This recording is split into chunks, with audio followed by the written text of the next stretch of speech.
হরে Krishna, Radhe Radhe. So আজকে আরেকটা আমি টপিক নিয়ে ভিডিও বানাবো। Obviously spiritual topic, obviously Krishna ঠাকুরের টপিক। সো আবারও বলবো, যারা ইন্টারেস্টেড দেখো, আর যারা ইন্টারেস্টেড না স্কিপ করেছো। সো আজকে টপিকটা আমি ভাবলাম যে তোমাদের সাথে একটু শেয়ার করি, কারণ এই কোয়েশ্চেন অনেকের মধ্যে হয়ে থাকে এবং যত আমি এই বিষয়গুলো নিয়ে নাড়াঘাটা করছি, আমার মধ্যে যে নলেজগুলো গ্যাদার হয় না, আমি সবসময় চেষ্টা করি তোমাদের সাথে সেটা স্প্রেড করে দেওয়া। সো ভাবলাম যে এইটাও তোমাদের সাথে স্প্রেড করি, হয়তো আমার মতো অনেকেরই মনে এই ডাউটগুলো থাকতে পারে, সেগুলো অনেকটা ক্লিয়ার হয়ে যাবে। সেটা হচ্ছে জড়জগতের এই মোহমায়া থেকে কি করে বেরিয়ে আসা যায়, এটা প্রত্যেকটা মানুষের মনেই আই থিঙ্ক কোয়েশ্চেন। তো চলো বেশি লেট না করে ভিডিওটাকে স্টার্ট। সো ফার্স্ট টাইম একটা এক্সাম্পল দিয়ে তোমাদেরকে বোঝাবো। আমি এটা একজনের থেকে দেখেছি, ঠিক আছে? সো আমি না এটাই করি যে মানে এগুলো তো মানে চলে আসছে, সো কারোর থেকে ভালো কোনো জ্ঞান যদি আমরা পাই, তো আমি সবসময় চেষ্টা করি তোমাদের সাথে স্প্রেড করা, সেটা বই থেকে পড়েই হোক কি কারোর স্পিরিচুয়াল কথা থেকে হোক। বিকজ আমি ভীষণ এগুলো শুনি, ভীষণ দেখি, ভীষণ পড়ি আমি এই জিনিসগুলো। সো যেখানেই ভালো কিছু আমি দেখতে পাই, সো আমি তুরন্ত তোমাদের সাথে সেটা শেয়ার করি। হয়তো এক্সাম্পলগুলো আমি নিজের মতো করে অনেক সময় দিয়ে থাকি, কিন্তু যে আসল জিস্ট যেটা থাকে সেটা কিন্তু কারো না কারো রেফারেন্স থেকেই নেওয়া। সো আমি আমার মতো করে একটা এক্সাম্পল তোমাদের সাথে শেয়ার করছি। সেটা হচ্ছে একদিন একটা নদীর তীরে মানে একজন সাধু বাবা গিয়ে দাঁড়ালেন। এবার নদীর জলে প্রচুর মাছ ছিল, তারা সবাই সাধু বাবার পায়ের নিচে চলে এসে বলতে লাগলো যে একজন এসে মানে একটা লোক এসে প্রতিদিন জাল ফেলে মাছ ধরে। সো এর ফলে অনেকেরই মৃত্যু হয়েছে। তো এই উপায় থেকে বাঁচার কি, মানে এখান থেকে কি করে উদ্ধার পাওয়া যেতে পারে, সাধুর কাছে মাছগুলো জিজ্ঞেস করছে। তখন সাধুদেব বলেছেন, মানে সাধু বাবা বলেছেন যে এক কাজ করতে পারো তোমরা, যখনই উনি জাল ফেলবে, ঠিক আছে, জালটা আমরা তো অনেক দূরে ফেলি মাছটা ধরার জন্য, যখনই জালটা উনি ফেলবে তখন দূরে তোমরা না থেকে ওই যে লোকটা ফেলতে আসছে তার পায়ের নিচে চলে এসো। মানে ঠিক যেরকম আমার পায়ের কাছে এসে তোমরা বলছো, ঠিক ওইভাবে ওনার পায়ের কাছে চলে এসো, ঠিক আছে? তাহলে কি হবে, ওই জালে মানে জালটা তো ধরি না সে পায়ের নিচে জাল ফেলছে, সে তো জালটা ফেলছে দূরে, সো সেখানে আটকা পড়বে না, তোমরা বেঁচে যাবে, এভাবে উদ্ধার পাবে।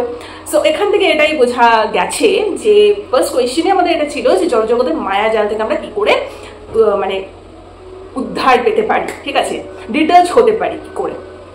সো এখান থেকে এটাই বুঝিয়েছে যে যিনি জাল ফেলে ওই মানুষটি হচ্ছে ভগবান, ঠিক আছে, আর সাধু বাবা হচ্ছে সৎ গুরু যেটাকে বলে, মাছগুলো হচ্ছে আমরা মানে বদ্ধজীব, ঠিক আছে।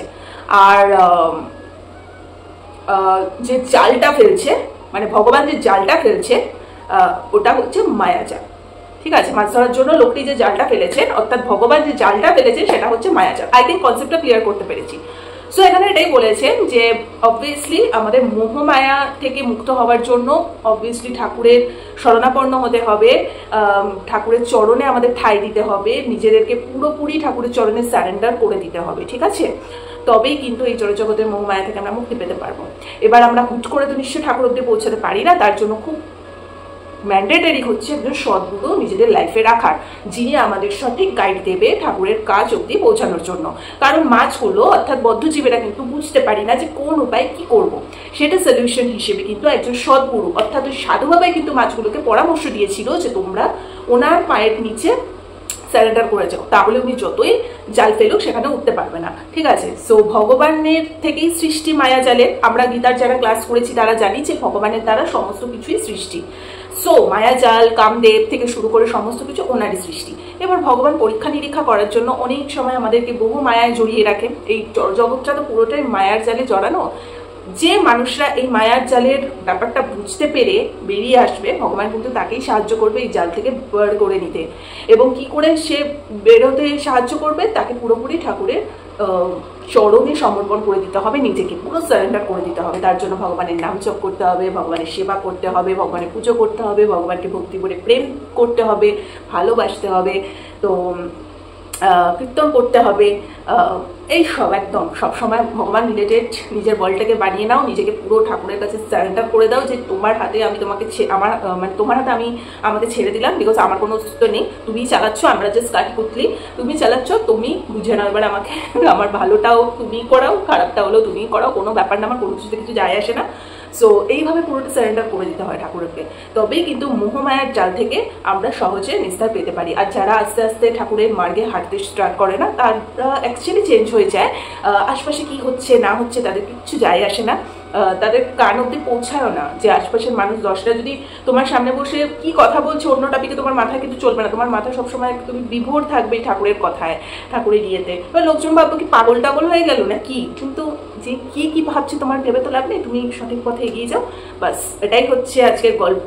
একটা ছোট্ট স্টোরির মতো শেয়ার করলাম যে জগতের মোহমায়া থেকে আমরা উদ্ধার পাবো ঠাকুরের কাছে পুরোপুরি সমর্পণ করে দিলে, তাহলে এই জগতের মোহ মায়া সমস্ত কিছু আমরা ত্যাগ করতে পারবো। বাট মায়া থেকে বেরোনো কিন্তু অত্যন্ত কঠিন, সহজে কিন্তু এই মায়া থেকে বেরোনো যায় না। কারণ ঠাকুর মায়াকে এতটাই বিস্তৃত করে রেখেছে আমাদের চারপাশে যে আমরা এতটাই মানে তার মধ্যে ঢুকে রয়েছি না, মানে সহজে ওখান থেকে বেরোতে পারি না। কিন্তু যে মানুষ বেরিয়ে আসে, ঈশ্বর কিন্তু নিজেই তাকে সেখান থেকে বেরোতে হেল্প করে, ঠিক আছে। আর বেরোতে কখন হেল্প করবে? যখন ভগবদ গীতা আমরা শ্রবণ করবো, অলওয়েজ নাম জপ করবো, কীর্তন করবো, ঠাকুরকে সেবা করবো, এইসবের মধ্যে যখন আমরা জড়িত থাকবো, ঠাকুরও দেখতে পাবে যে না তারা তো অটোমেটিক্যালি চেঞ্জ হতে চাইছে, তাহলে আমি মায়ের জালটা তাদের ওপর থেকে সরিয়ে আমার লাইফে তাদেরকে নিয়ে আসতে হেল্প করি, ঠিক আছে। যেসব মানুষরা এখন অব্দি বুঝে উঠতে পারেনি, তারা পারেনি, হয়তো একটা টাইমে তারাও ধীরে ধীরে, কারণ যেতে কিন্তু সবাইকে ওনার কাছেই হবে, সেটা এই জন্মে হোক, পরের জন্মে হোক, তারপরের জন্মে, কোটি কোটি জন্মে রাউন্ডিং রাউন্ডিং রাউন্ডিং রাউন্ডিং হতেই থাকবে। সো চক্রাকারে ঘুরতেই থাকবে। যেসব মানুষ হয়তো এই জন্মে ঠাকুরের নাম জ্ঞান করেনি, নেক্সট জন্ম আবার তারা পাবে, উদ্ধার তাদেরকে পেতেই হবে, ওটাই হচ্ছে বিষয়। বাট এই জন্মে মানুষ রূপে যখন আমরা জন্মেছি, তখন আমরা কেন এই সুযোগটা হাতছাড়া করব?